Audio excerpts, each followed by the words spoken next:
Mike Owens here, and today I'm joined by the Wonder Boy, Stephen Thompson, number sixth ranked UFC welterweight, former UFC title challenger, and unanimously one of the nicest guys in our wonderful sport. Stephen, great to sit down and chat. How are things with you today? Oh man, it's great, man. Great. It's our last week of karate camps. We got about 65, 70 kids out there right now. We've been, you know, um, hanging out with pretty much all summer long. So we stay busy here in Simpsonville, South Carolina. So How important is that to you? Obviously, the focus primarily is your own MMA career, but how important is it having these summer camps, having such an influence in so many young kids' lives? I think it's great, knowing what the martial arts has done for me, not just as a fighter, but as just being a good human being, good person. The martial arts shows modesty, courtesy, integrity, self-control, perseverance, showing that indomitable spirit. And that's what it's all about. And knowing what that has done for me and be able to give that back is awesome. Like, this is my job. The fight game, I do for the fun of it. Money's a bonus, but this is what I love to do. Has it always been that way, or has it changed throughout your MMA career, would you say? No, it's always been this way. Ever since I, been kickboxing and, my first step into the MMA realm, teaching has always been my passion. Fantastic. I want to talk about your karate background first and foremost, because it's one thing I think we're kind of seeing in the game a little bit more is we're seeing less specialists and we're seeing more all-round athletes who are training the sport of MMA. So I guess what I'd like to ask is, with your such a decorated striking background, particularly your kickboxing record prior to joining the MMA realm, how beneficial do you think it is to have that real specialist skill set? I think it's great. Like you said, I came in the era where, the specialists were kind of fading out, right? You had your Anderson Silvas, you had, your GSPs, you had your Damian Mayas, grappling and wrestling specialists, and of course myself, which was a striking specialist. But now everybody's great everywhere, right? I think it's great to kind of have that, because that sets you apart from everybody else. Like, that's what I'm known for. And they know whenever I step out there in the octagon, they're going to get, a striking show. We'll try to, at least. But now everybody, like you said, everybody's kind of, well-rounded. It's kind of jumped, evolution kind of evolved a little bit farther.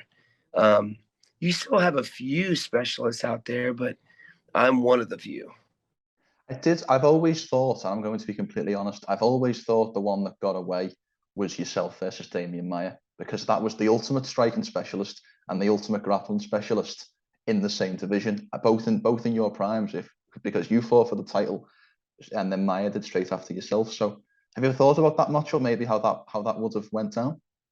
Oh man, that would have been a special fight for sure. Yeah, man, that was always kind of in the back of my head, and always one of those things like, man, this we could be facing each other. But it's weird how, our career paths just didn't come across each other. My buddy Rory McDonald fought him on this very first card, UFC 143, I believe it was, and that was my very first fight. And Rory McDonald fought him, ended up beating Damian Maia.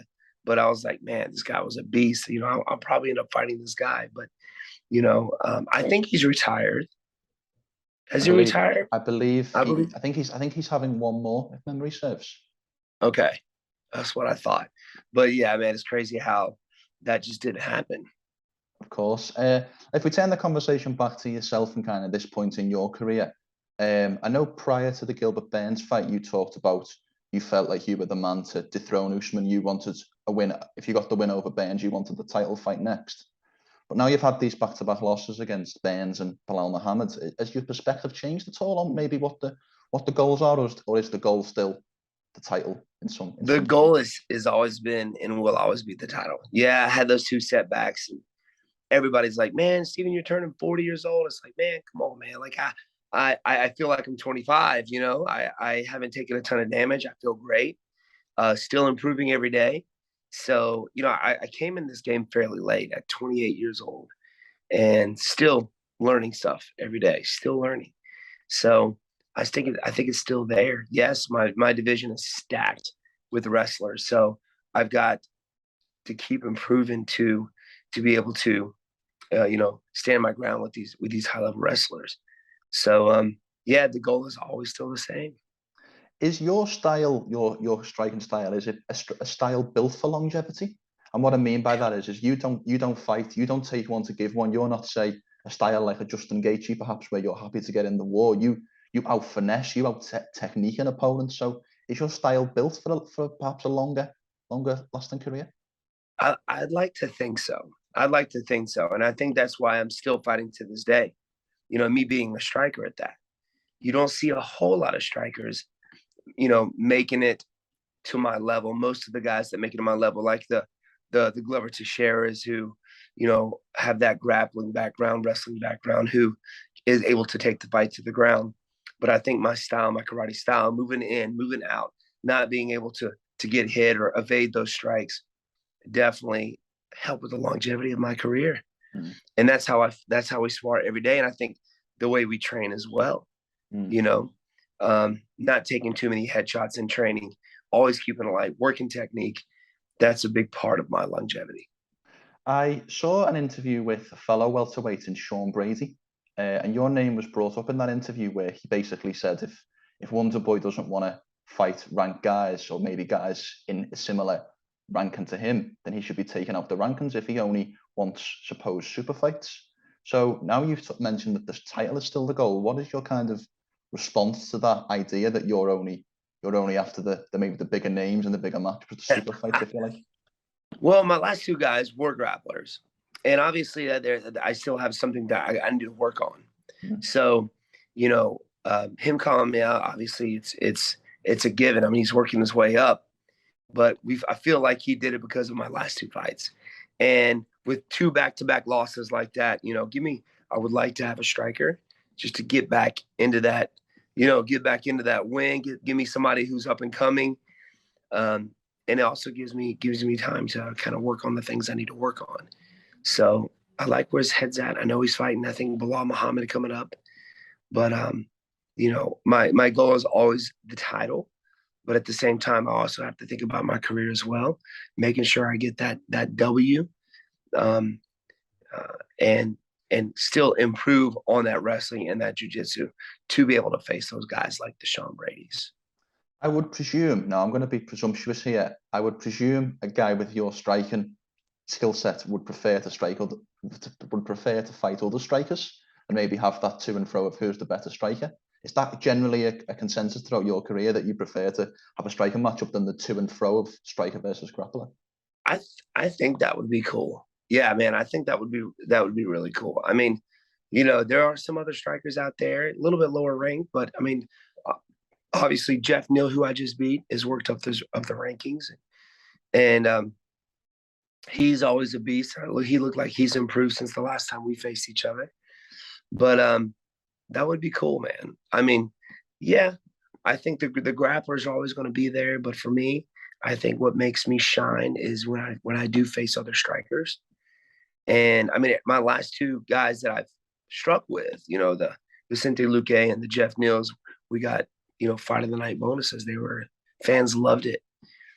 And I've always want an exciting fight. I always want to put on a show for the fans. And when you got somebody just laying on top of you, it doesn't make it too exciting. But there are guys like that out there, and you got to deal with that. 100%. I did have a little bit of a look at the welterweight rankings prior to jumping on with you. Obviously, number 6, and I was kind of looking at who you've maybe faced recently, who you've recently beat, like you mentioned with Jeff Neal and Vicente Luque. And the kind of name that stuck out in terms of rankings that made the most sense was Jorge Masvidal, because I know you've fought him prior. I know he's mentioned your name as a fight he wants to get back. Is that still, do you think, a viable option given Masvidal's not only recent form, but also the star power that he currently occupies? I think it would be great. I think it'd be a good fight. I mean, he's improved. I've improved. The last time we faced each other, I think, was UFC 217 in Madison Square Garden. They got another one of those coming up. I know he's going through allegations right now with Colby Covington. We'll see how that turns out. And I don't think he's fighting until that's over. He still is looking for those big money fights at this point. But I think that would be exciting, man. The NMF versus the BMF. Let's go. There seems to be in the welterweight division three young guys kind of coming up at the moment. We've got Khamzat Chimaev, we've got Sean Brady, as we've mentioned, and we've got Shavkat Rakhmonov.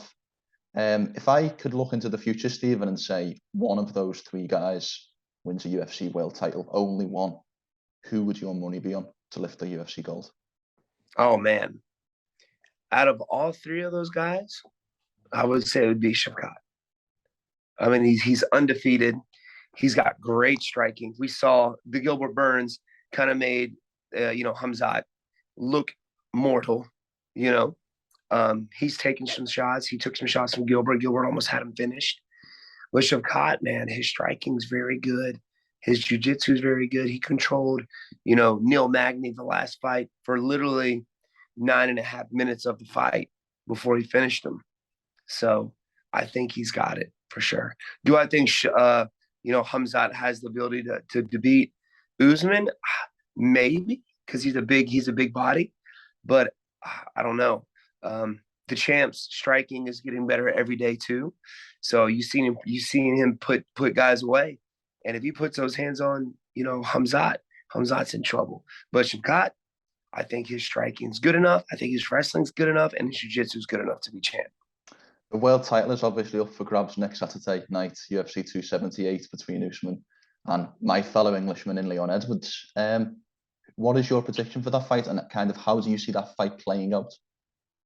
Well, they faced each other before. I think, Kamaru Usman is going to go back to his old style. He's going to look for the wrestling. He may throw a little striking out there, but I think the person that's improved the most, I think, out of those two is Leon Edwards. Just the fights that he's had leading up, he's used his wrestling a lot. His wrestling has improved a lot. So, and he's got the high-level striking on top of it. I think if Usman decides to strike with Leon, I think it's a bad day. But I think if Usman can get him to the fence, can control him, and use that cardio-based wrestling, I think he still has a chance. But for me, like on paper, like it's Usman, but deep down, I want my man Leon to win. I want him to win. I mean, he's been through a slew of guys. He should have had the title shot a lot sooner. And I think it's his time. That was a very polite prediction, and I know that you're known notoriously for being such a nice person. It's just fantastic to speak with you today. But I know previously you've talked about the idea about the nicest motherfucker belt, the NMF. I'd like to give you, regardless of weight class, I'd like you to give me 5 names who you feel could also compete for the nicest motherfucker belt. Like if we take weight class out of it, we just say who are the 5 nicest people in MMA versus Stephen Wonderboy Thompson. I think Vicente Luque is up there because we were kind of like head to head, neck to neck. Moreno. Yep. I think he is another nice NMF. And I had the privilege to meet Glover Teixeira during International Fight Week. And he is a very, very nice guy. Very nice guy. Who else, man? Those are kind of the 3 guys that kind of stick out in my head. Is Moreno, you got Vicente Luque. You got some other NMFs out there, but and Glover Teixeira, obviously, but those are the guys that step out. Because those are personally, I know them, I've met them personally. Yeah. I couldn't agree more. So I've only had the pleasure of speaking with Vicente Luque out of that list, but I could certainly agree that he would fit the bill, despite his very very vicious and very aggressive style. It's kind of a strange parallel. I agree, man. I'd like to ask as well, and this might be the most difficult question of our interview, but as I mentioned, nicest motherfucker, notoriously one of the nicest personalities in mixed martial arts today. Stephen, I'd like to ask, can you give me the name of your previous opponent that you disliked the most? Was there anyone you actually actively disliked? That's a good one. Because to be honest with you, there really isn't. I know that me and Tyron Woodley had our beef, but I know what he was trying to do, and we chatted and hung out since then. But there's never been really somebody that I've disliked, that I've faced, and that I've fought. There are guys that were very frustrating to fight. But as a person, not at all. I mean, when it comes down to the crap talk leading up to a fight, you know, yeah, I know for some people it's a necessity and it's part of the game. So I don't take it personally. So that time with Tyron Woodley, I literally had to hit him with, you know, why you got to be so mean? And he broke character. That was hilarious. But there's never been somebody that I disliked. Well, that's good to hear. And one of your previous opponents was a guy from my city. I don't know if you can tell the accent, but Darren Till. Darren Till. Darren Till. Now, I had the pleasure of being at UFC Liverpool in the Echo Arena that night. Oh, no way. Yeah, very close fight. Very close fight. Probably had my own bias at the time with a little bit of beer in me and supporting the hometown guy. But if we reflect on that so long ago, can you kind of reflect on the experience of fighting in Liverpool and England more generally? You know, I was down there 2 weeks before the fight, and everybody was the nicest, to be honest with you. Everybody said hello. Everybody asked if I needed anything, even people that I met on the street. Now, when I stepped in the arena that day, it was different. Well, the boos were different, but as I walked by everybody, they still wanted to high five me, like, what's up, Wonder Boy, boo, you know, they were supporting their guy. So it's understandable. And it was funny because I've never been the bad guy anywhere. So, you know, walking out there in that arena, I couldn't help but smile to be the bad guy. And I actually stayed another week after that fight. I had several seminars that I had set up while I was out there in Liverpool and, you know, in Wales. So it was great, man. I loved it. Would love to go back. Fantastic. We'd love to have you. I must say as well, I know you were the away fighter, if you like, the guy who wasn't from the hometown, but you never got the Brazilian fan reaction. You never got in my opinion, at least, it wasn't a very nasty, it wasn't a very disrespectful walkout. I don't know if you would agree with that, but there wasn't any malice, in my opinion, from the fans. I agree, man. I mean, even though I was in the arena and after the fight, you know, everybody was great. Even walking back to the back, everybody was, you know, patting me on the back and shaking my hand. And even back when I got back to the hotel, everybody was great. So, yeah, I agree, my friend. I agree. Yeah. Even though they were booing, I think they were glad I was there. Yeah, 100%. I'd just like to finish by asking one final question, because I watched, I think, a previous media scrum with yourself prior to the Belal fight, and you talked about you want to be the oldest fighter in UFC history. You want to break Randy Couture's record of 46 years of age and stepping in the octagon. Now, that would leave you with 7 years left in this sport. So I'd like to know, we've talked about the world title, but regardless of the world title, what else do you want to accomplish within 7 more years of this sport? You know, obviously, being able to face off against the best fighters in the world. I think that's great. To be able to stay in the top 10, top 5, even, you know, having the title. What I love the most and about this sport is the being able to fight the best fighters in the world. I mean, who could walk this earth and say they've done that? You know, very, very few people. And not just that, but the people that I've met through this sport has been amazing. The places that I've been. Yes, I would like to be the oldest fighter. Yes, I would like to be champ. But to be honest with you, I'm just along for the ride. You know what I mean? I'm along for the ride. I'll do this as long as my body will let me. Well, it's a tantalizing thought to hope that you've got many more years left in our sport. And personally, I'd just like to thank you for your time today. And I look forward to hopefully seeing you back in action in the not too distant future. Thank you very much, my friend. Always a pleasure, and hope we can do it again soon sometime. Thank you, Michael. It would be my honor, Stephen. Before we finish, how can people find you on social media? And any sponsors you'd like to plug? The floor is yours for the final word. Well, I would like to thank you, my friend, obviously, for having me on.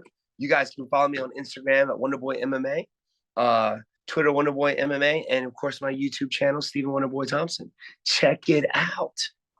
Make sure to subscribe to the LowKickMMA YouTube channel for all the latest news, event previews, and interviews with some of the biggest stars in MMA.